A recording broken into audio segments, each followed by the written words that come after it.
Bonjour, bonjour à tout le monde qui va écouter cette entrevue. Aujourd'hui, je suis super contente de passer un moment avec mon amie Amélie Prévost. Et, Bonjour. salut. Et aussi avec une femme que je vais découvrir, c'est Rachel McCrum. Bonjour Rachel. Bonjour, merci de nous inviter d'être ici. Ça me fait super plaisir, les filles, de parler avec vous aujourd'hui. Parce qu'on va parler de quelque chose de groundbreaking, je trouve, puis d'important, puis d'inspirant, puis de tripant. On va parler de théâtre. Ça, d'ailleurs, ça me fait triper à la base parce que celles qui ne le savent pas, je suis une ancienne enseignante en art dramatique. Donc, le théâtre est toujours tout près de mon cœur. On va parler d'un spectacle que vous avez créé ensemble qui s'intitule La belle-mère, The Stepmother. Et j'aimerais ça, les filles, que vous m'expliquiez qu'est-ce qui vous a mené à écrire ce spectacle-là. Oui, ben, je peux rapidement, si tu me permets, Rachel. Oui, oui. Euh, En fait, moi, je suis belle-mère depuis maintenant 17 ans. J'ai rencontré Rachel il y a peut-être un peu 8 ans, Oui, peut-être quelque 8 chose ans, comme ça. sur, au travail, dans une soirée de poésie, tout ça. Rapidement, on s'est bien entendu, puis on s'est mis à discuter de nos situations personnelles, poser des questions, pour se rendre compte qu'on était toutes les deux dans la même situation, que Rachel était aussi nouvellement belle-mère, puisque elle avait rencontré Jonathan, son conjoint. D'une fois à l'autre, on s'est revus plusieurs fois là, dans des lieux de travail on s'est rendu compte qu'on ne parlait finalement que de ça quand on se croisait, Ah qu'on ouais. avait toujours envie de se poser des questions parce qu'en fait, moi, j'avais pas vraiment d'amis autour de moi qui vivaient cette même situation-là. Donc, je ne pouvais pas vraiment avoir de feedback de la part de quelqu'un qui connaissait la situation et qui la comprenait de l'intérieur. Donc, chaque fois que je voyais Rachel, j'étais super contente et enthousiaste de la voir parce que j'appréciais cette personne, mais aussi parce que je savais que j'allais pouvoir poser des questions, parler un peu de ça. Puis, il y a eu quelques années plus tard un événement qui est la pandémie de COVID-19. Et là, Hmm. on a été isolés pendant un bon bout de temps. Puis, quand on s'est revus à la sortie du premier confinement, on a eu envie, on avait tellement de choses à se dire, mais tellement de choses sur tout ce qu'on avait vécu dans l'intimité pendant tout ce temps-là. Hmm. Et là, je pense, Rachel, à un moment qui a dit, je pense qu'on devrait écrire là-dessus ensemble, puisque nous sommes toutes les deux autrices. Tout de suite, j'ai dit oui. Puis très rapidement, on s'est embarqué dans cette aventure-là. Puis là, vous avez eu envie de faire la pièce en anglais puis en français. Expliquez-moi là, comment ça marche ça, Rachel. Comment vous êtes arrivée Mais, à cette idée-là? C'est quand même original. ouais, je trouve que c'est bien drôle de parler à ça maintenant. Après, on a eu les répétitions, puis on a eu les spectacles, parce qu'avant, au début, ça a été l'air facile, c'était naturel. Amélie écrit en français, moi j'écris en anglais. Donc c'est ça, on va écrire les poèmes, on va traduire. C'est un exercice très intéressant de la faire. Mais quand on a commencé avec les répétitions, puis le spectacle, on a dit, qu'est-ce qu'on a fait? C'est deux fois le travail. Et aussi, il y a deux personnages dans le spectacle. Dans le spectacle en anglais, c'est moi qui joue le personnage principal.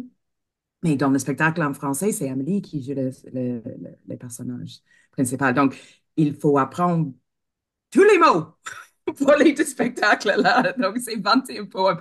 Attends, je crois que ça, c'est récent dans ma tête. Ça existe encore quand on dit, oh my God. Mais c'est simplement parce que moi, j'écris en anglais, Amélie en français, puis aussi, c'était un exercice super intéressant. Ça nous libère un peu, je crois dire, pour dire, OK, on peut écrire dans notre langue maternelle, là. Mhm. Puis Mhm. après ça, on va gérer ça. C'est pas un obstacle qu'on a Mhm. les deux langues. C'est ça, Ouais, parce que l'expérience, c'est en commun. ouais. Moi, j'ai trouvé que C'était aussi une belle manière de se rapprocher de l'écriture de l'autre. Euh, En traduisant en français les poèmes de Rachel, j'ai appris à mieux connaître son écriture, à mieux la comprendre. Puis je pense que c'est arrivé dans les deux sens, là. Et donc, au fil du temps, on a réussi à toutes les deux un peu ajuster notre manière d'écrire à la manière de l'autre pour créer un spectacle dans lequel, en fait, les gens sont pas capables de dire qui a écrit quoi, ou à peu près. Que ce soit en français ou en anglais, nous, ce qu'on voulait, c'est que les poèmes aient l'air d'avoir été écrits dans cette langue-là, dans la langue où on les dit, ou dans la langue dans laquelle les gens le lisent, parce que c'est aussi un livre maintenant, ce spectacle-là. Et ouais, donc je pense que la traduction, ça crée entre nous une nouvelle manière d'écrire, je pense, qui est unique. Puis je pense que c'est important qu'on passe à travers ce processus-là pour arriver à écrire à deux. Parce que c'est quand même pas évident en poésie d'écrire à deux. Ben non, parce que là, le processus, ça a été que chacune, vous avez écrit chacune de votre bord, puis après ça, vous avez mis ça ensemble. Oui, ben c'est vraiment, le spectacle qui est construit, nous, on est toutes les deux, on a du théâtre au début, tu as nommé comme un spectacle de théâtre. Je pense que ce mot s'applique effectivement parce qu'on est deux personnes sur une scène puis qu'il y a deux personnages dans l'histoire, mais on est d'abord des artistes de poésie performée, donc de spoken word en anglais. Et donc, on écrit sous forme de courts textes, de courts poèmes. Donc, le spectacle, c'est un assemblage de 21 poèmes, plus ou moins longs, selon les moments, qui, mis bout à bout, racontent une histoire. L'histoire du personnage central, qui est celui de la belle-mère. Mhm. Donc, oui, l'écriture poétique, c'est pas une écriture de dialogue, c'est une écriture de Ouais. monologue qu'on a faite, et c'est les monologues mis un après l'autre qui créent la dramaturgie. La blague, c'est que le spectacle, c'est actuellement un musical. Je peux dire, attends, le chien est juste à côté. I'm so Ah, c'est sorry, pas j'ai dit d'aller grave, c'est par pas là, mais grave. On est accueillante ici. On t'entend plus. oui, oui, Oui. oui, comme Amélie a dit. Mais c'est intéressant aussi pour les poèmes parce que je- si je me souviens, on a commencé par dire, OK, on a une petite histoire ici, ou on a fait un petit peu de recherche ici, on a un ID ici. Donc, ça commence avec, OK, c'est un peu comme une constellation d'expériences, de Hum, réflexions hum, sur l'idée de belle-mère, hum, le lived experience d'être belle-mère, mais aussi les recherches, les archétypes, les méchantes belles-mères, les sorcières, les belles-mères de Disney. Pourquoi il y a tout ça? Donc, on, on a trouvé la structure pour le spectacle. Pas à la fin, je crois que c'est quand même like Ça a été halfway through. ouais, Ouais, c'est ça, mais on a progressivement, ça s'est fait progressivement. progressivement. Et puis Ouais. après, on a commencé plus à écrire pour la structure, pour dire, OK, on comprend, c'est ça l'histoire, on comprend dans nos deux personnages, on comprend, elle va dire ça, puis elle va dire ça. Mais au début, c'était vraiment juste les poèmes indépendants, je peux dire un peu, Ouais, n'est-ce Indépendant, pas? oui, ouais, séparé, ouais. ouais. C'est intéressant, Rachel a nommé une chose qui est importante, je pense, dans ce processus-là, c'est la recherche, dans la mesure où on a écrit à partir de nos histoires individuelles, mais on a aussi fait des entrevues avec une dizaine d'autres personnes, belles-mères majoritairement, ou beaux-pères, OK. et dans certains cas, enfants enfants devenus adultes, ayant vécu avec une belle-mère. Et c'était très important pour nous de faire cette recherche-là, de parler avec d'autres personnes qui ont vécu la même expérience, parce que même si moi, j'en connaissais pas personnellement, ou en tout cas pas beaucoup, ou pas de mon âge, ou pas dans mon entourage immédiat, je sais qu'il y en a beaucoup, que c'est une situation qui est fréquente et de plus en plus présente dans la société, parce que des familles reconstituées, ben, mon Dieu, il y en a de plus en plus, là.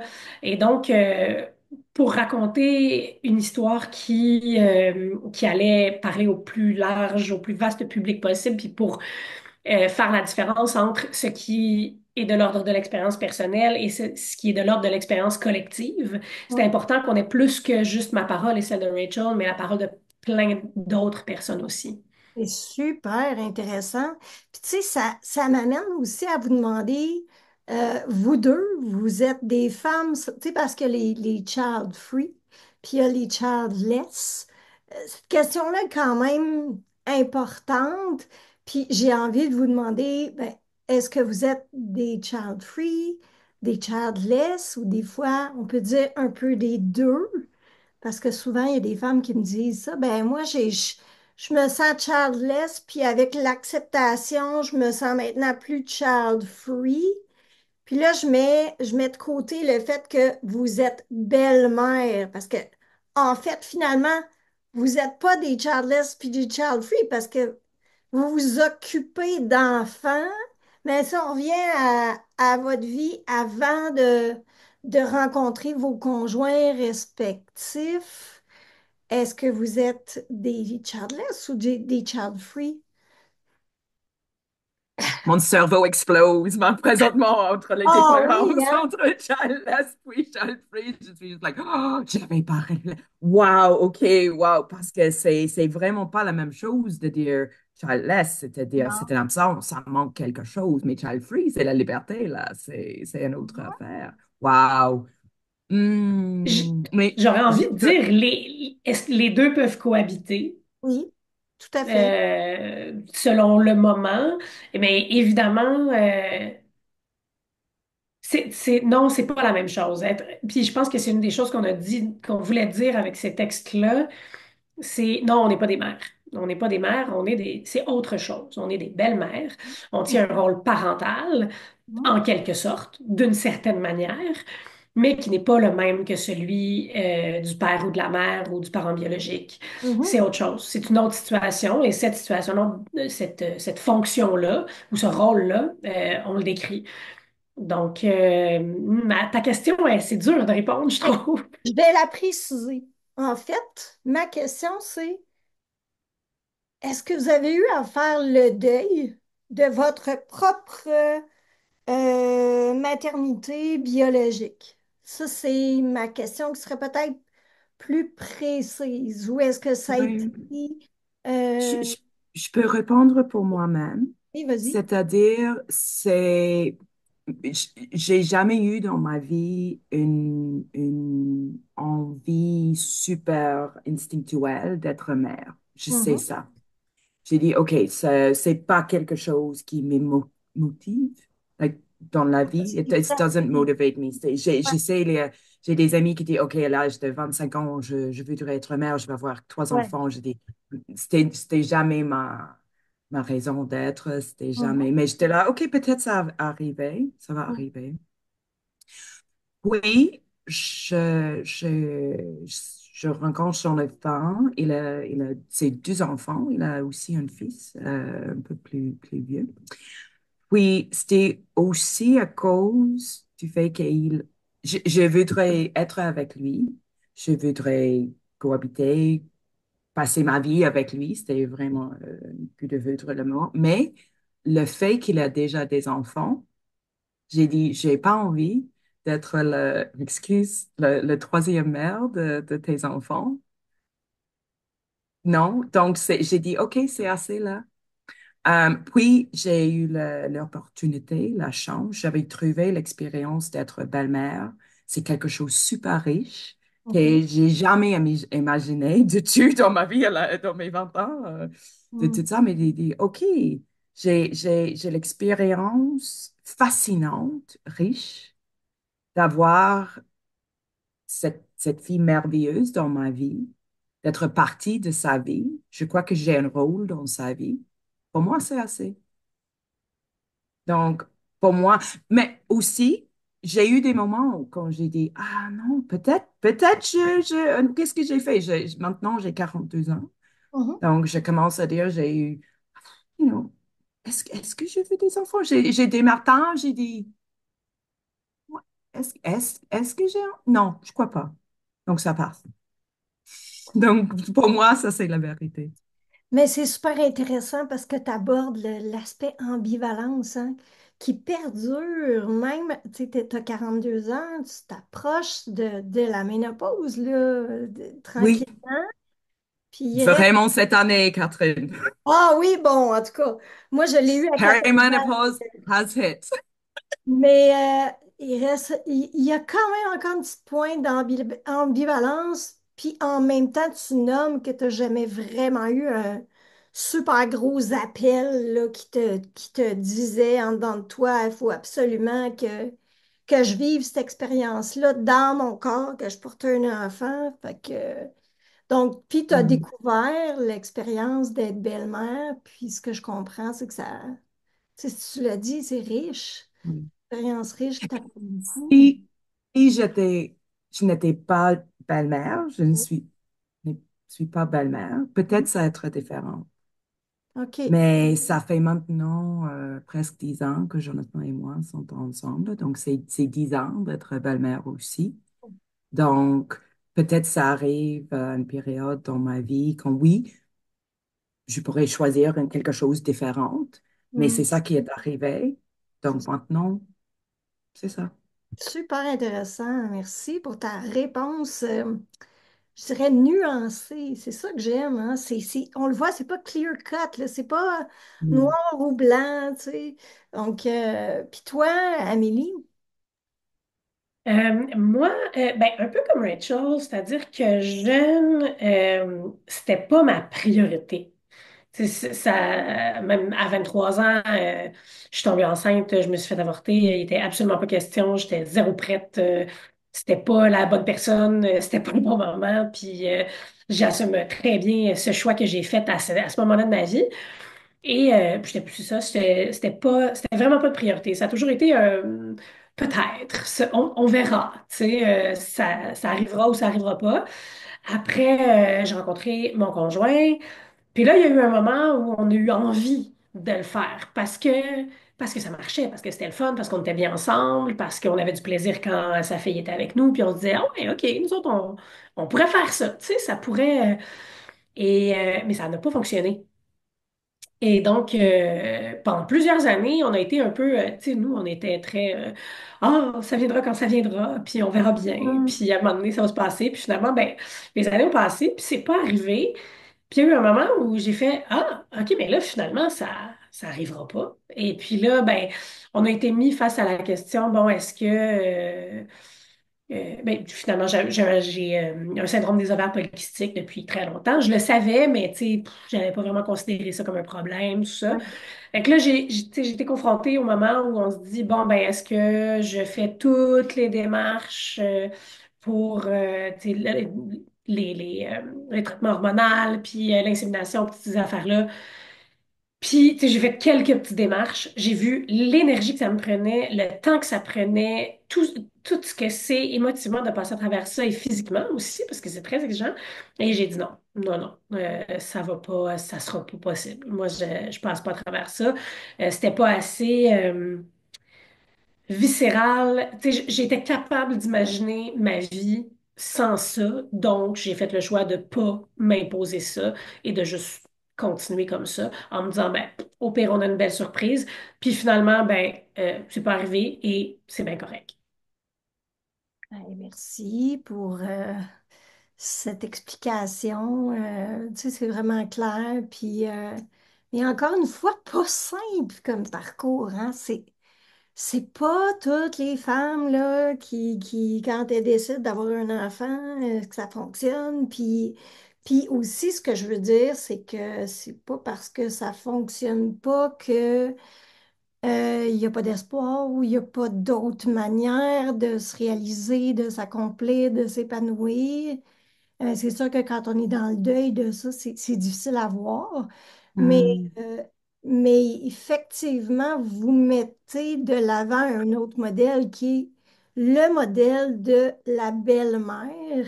Puis c'est quoi que vous aviez découvert, que vous aviez en commun à travers l'écriture de cette pièce-là, au Ouais. niveau du véhicule? Mais, si je peux juste dire à propos de ce point-là, Catherine aussi, qu'on a dit, je crois qu'on est capable de articuler, de dire tout ça parce qu'on a écrit le spectacle, parce qu'on a passé 2 ans et demi, 2 ans, 3 ans, À réfléchir. discuter ensemble, travailler ensemble, Mhm. parler, discuter, écrire, réfléchir, traduire, tout ça.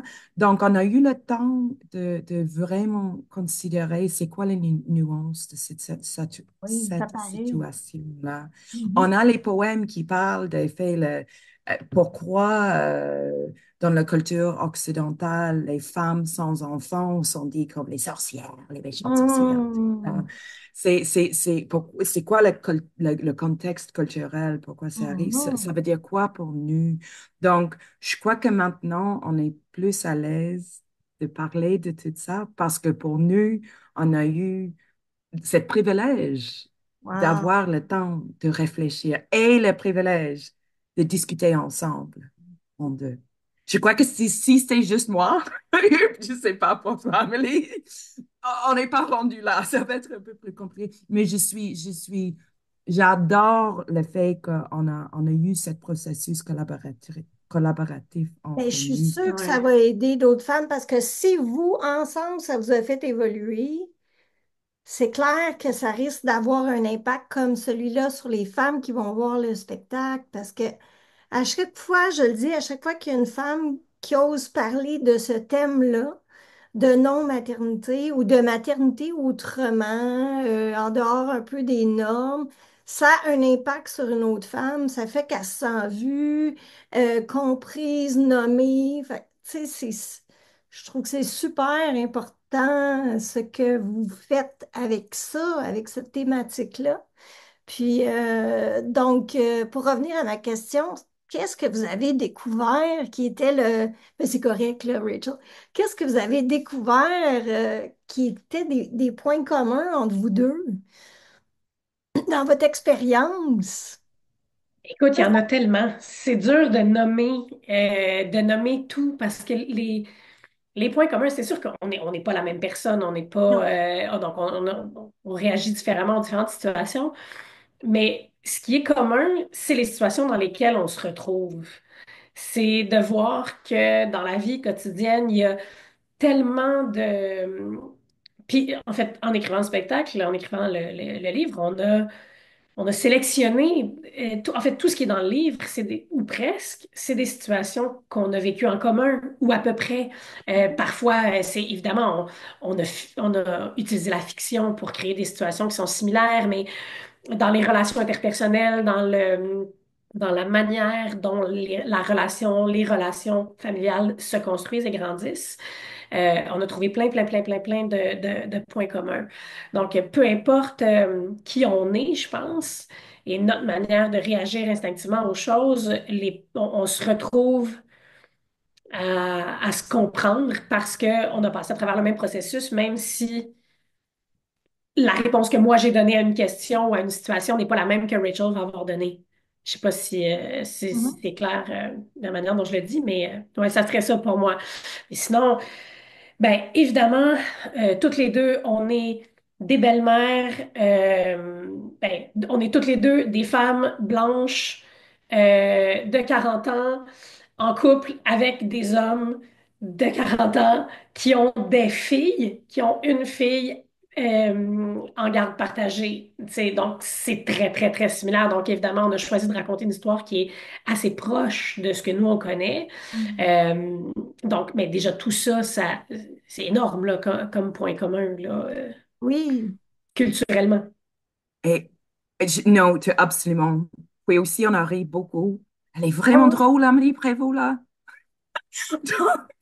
Oui, on a trouvé les mêmes choses. Drôle, mais aussi c'est une façon de partager profondément, d'être vulnérable ensemble, Hum, d'avoir confiance l'une de l'autre, de partager les histoires, les hum, émotions dures, difficiles. Oui, vulnérable, je peux dire aussi, et hum, ça prend de la confiance de faire hum. ça, mais on a embarqué avec cet sentiment ensemble, je crois. Non, c'était un privilège. Mais aussi, laughing a lot, ça aide beaucoup. Mais ça a dû vous faire du bien d'avoir je les appelle, l'image qui me vient, c'est des moments miroirs, tu sais, où il y avait, vous voyez que vous viviez tu sais, la même expérience. Ça doit être un petit peu thérapeutique à quelque part de plus se sentir seul ou de faire comme ah ouais, toi aussi, aïe, aïe, moi aussi j'ai vécu ça de même, moi aussi j'ai ce défi-là, tu sais, ça a dû être aidant, Ouais, là. c'est sûr que oui. C'est sûr que oui. Mais évidemment, nous, tu sais, l'objectif de toutes nos conversations était vraiment créatif, tu sais, Ouais, dans la mesure où, à partir du moment où on s'est mis à discuter, où on a décidé d'écrire ce texte-là, on a creusé beaucoup en fonction de l'écriture, en fonction d'une compréhension euh, à la fois intellectuelle et émotive de notre sujet. Ce qui amène autre chose vraiment que si on avait juste continué à se voir le jeudi soir, aller prendre un verre puis jaser de notre situation, tu sais. enfin, Ça donne... Puis ça, c'est un outil que pas tout le monde a et qu'on a, nous, la chance d'avoir qui est hyper précieux. Euh, de pouvoir, puis de savoir aussi que ce qu'on a eu envie d'exprimer, ben, ça va se rendre quelque part. Il y a des gens qui vont le lire, des gens qui vont l'entendre, qui vont l'écouter. Donc, mais ouais, ça nous... c'est un échange humain, mais dans le but qu'il soit vu et partagé sur une scène. Donc, c'est intéressant la nuance que tu apportes, je trouve. Puis, tu sais, tu parles d'un livre. Donc, est-ce qu'il a été lancé, ce livre-là? Ou... Oui! Wow! La belle-mère de Stepmother. Quelle maison d'édition a édité le livre? C'est publié chez l'Hexagone. Ok. Donc, et c'est le livre, il est en français et en anglais. Il y a le texte dans les deux langues dedans, ce qui est merveilleux et rare. Généralement, quand les maisons d'édition publient des textes en deux langues, c'est que c'est des textes traduits. Mais là, c'est pas des textes traduits. On a vraiment écrit au fur et à mesure dans les deux langues. Donc, ça en fait quelque chose je sais pas, un livre bien particulier. Ben oui, je comprends. Puis là, ben, on espère voir ce spectacle-là bientôt. Est-ce que je sais que vous n'avez pas encore de date actuellement, mais vous êtes en période de vente du spectacle, si j'ai bien compris? C'est quand même ça. On est à Gatineau, c'est le samedi le 10 mai, je crois, Amélie, qui est bien drôle parce que c'est le samedi avant la fête des mères. Oh my Euh, God, quel timing! pas totalement un accident, là, partie de Bookers. Donc, oui, ça c'est relevant. Puis après ça, on va voir. Oui, on a envie, on a un peu d'intérêt pour les autres salles en Québec, peut-être Canada, peut-être Écosse, Irlande, ça m'attend aussi oui, donc on va la lancer. Mais Ouais. qu'on a trouve après chaque spectacle, il y a des moments dans le spectacle où quelqu'un rit et on sait c'est quelqu'un qui est belle-mère ou beau-père. Ah On sait, oui! c'est là la blague. Aïe, Donc, aïe. oui, c'est ça. Et après aussi, on a eu les conversations super touchantes, Ah oui? super profondes à propos de gens qui ont vécu cette expérience de quelque façon, qui Hmm. voudraient partager, qui n'ont pas eu l'opportunité de parler de tout ça. Hmm. Donc, on croit, on espère, il y a un public là, c'est pour les belles-mères, c'est pour les beaux-pères, c'est pour les familles aussi, même mes parents, c'est la première fois ils ont eu quelqu'un dans la famille qui est belle-mère. Donc, même, mes parents ont dit, OK, c'est quoi cette situation-là? Donc, Oui, le comprendre. spectacle Et oui, c'est ça. Ça aide un peu la compréhension. À comprendre c'est quoi l'expérience d'être belle-mère Oui, en 2024. ouais. Ben, écoutez, les filles, moi, ça va me faire plaisir, évidemment, de partager cette entrevue-là qui, j'espère, va vous aider à faire connaître votre spectacle. C'est sûr que j'ai hâte de le voir. J'ai vraiment le goût de vous remercier de l'avoir écrit. Je suis sûre que ça va toucher le cœur de beaucoup de gens. Ça va aider les femmes sans enfants, belles-mères, à se sentir vues, puis comprises. Puis, ben, c'est ça, je vous remercie chaleureusement. Et si vous avez envie de vous procurer le livre, ben, je vous invite à le commander dès maintenant, les éditions L'Hexagone. Et donc, merci, et merci à vous deux. Puis, je vous dis merde pour votre spectacle. Merci beaucoup de nous avoir invités, Catherine Emmanuel. C'était vraiment agréable de passer un Oui. moment avec toi aujourd'hui. Grand plaisir. Bye les filles. Merci. Bye. Bye.